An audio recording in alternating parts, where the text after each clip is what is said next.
Hello everyone, welcome back to my channel, and I am back again with another tutorial video. It is not only a tutorial video, it is just a fixed video of my game.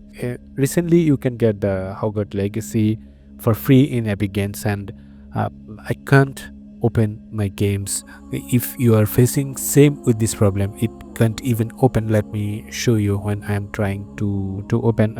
Here you can see, let me open the text manager. By the way, here I am typing Hogwarts, Warts, Hogwarts. Okay, let me open the exe file. Here you can see it is just open for a split second.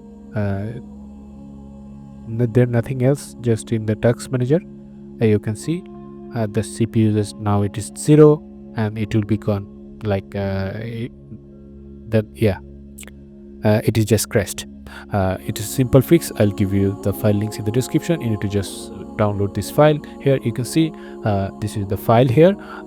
Phonics, just open the directory of your game. Here you can see, just drag and drop.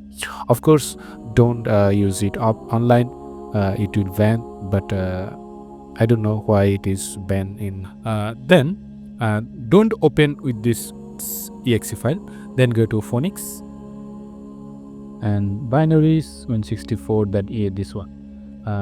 Just create a shortcut, just one more option, send to desktop create shortcut that you can just open with the game.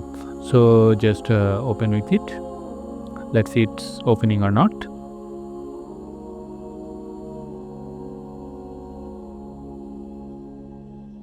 Yeah, I think it's opening. Yeah, so it's open, guys.